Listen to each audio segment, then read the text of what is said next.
And now, breaking news. Ahoy, the news. News from the Weird Wire.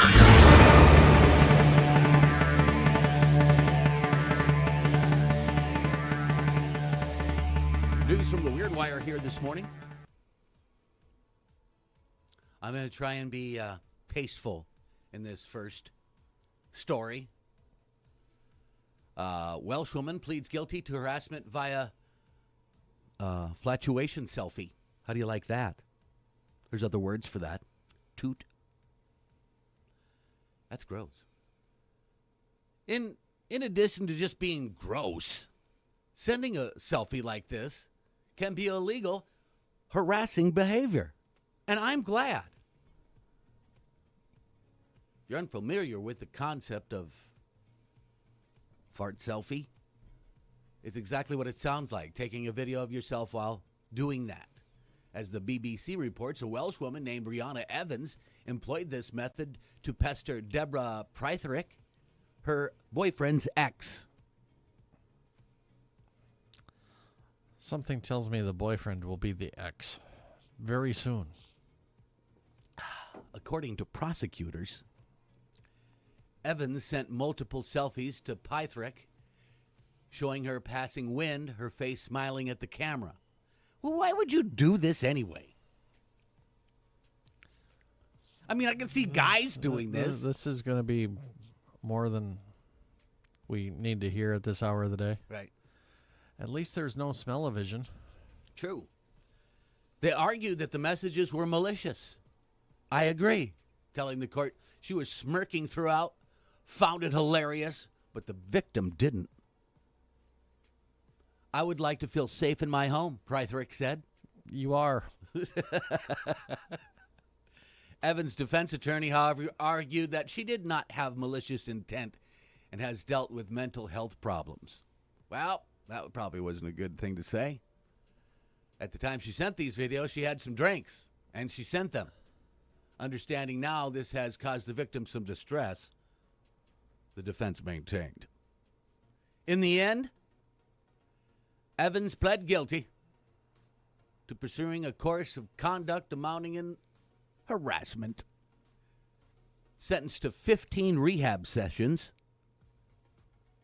Must adhere to alcohol abstinence monitoring program and a 2-year restraining order. Evans also must pay about $370 in compensation and costs. Whoa. You don't want to do that. I think that was some Crazy Brits. good penalties there. Besides, that's gross. That's something a dude would do. 12-year-old. Yeah, don't lump me into that group. A tiger may never change its stripes, but a Chinese zoo tried to change another animal into a tiger. According to the Daily Mail, Kinyu Bay Forest Animal Kingdom caused controversy after painting a Chow Chow dog in an effort to make them look like the orange and black striped big cats. Whoa. Wouldn't a chow go for a lion better? With the big mane, they trim that down? I wouldn't fall for a tiger all puffy like Well, that. why did they do this?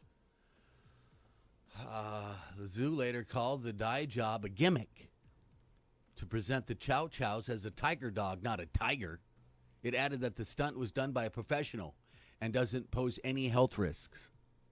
There's a professional painter that paints dogs in the form of a tiger.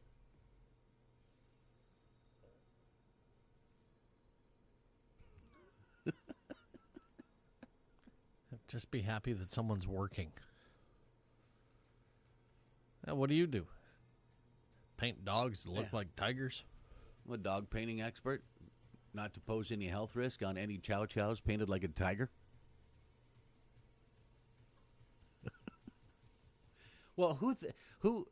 Somebody came up with the idea there in the zoo conference room, right? And people went with it.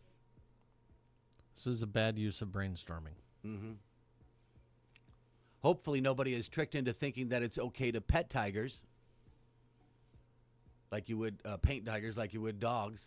Tigers may be friend-shaped, but they are not friendly. No kidding. It's a good thing they told me that. I never would have gotten that right. So when they were trying to find said painter, somewhere did he say, all my techniques and tools and paint are not harmful to chow-chows? Oh, you're in. Is there a picture of it?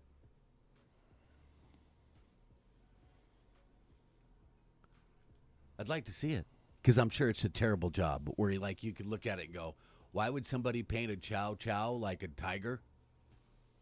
And all I keep thinking is the Bengal tiger, because they're the ones with those identifiable stripes. But maybe There is a picture. Go to the Daily Mail's website. it's right there. Yeah. Did they do a terrible job? Yep. Looks like a 6-year-old did this. Huh. Well, they would have the paints that would not be harmful to an animal. Stupid idea. Can you imagine what those dogs were thinking? What is going on? I don't want to be a tiger. I identify as a chow-chow. And this last story isn't worth talking about. I'm sorry. That's your news from the Weird Wire.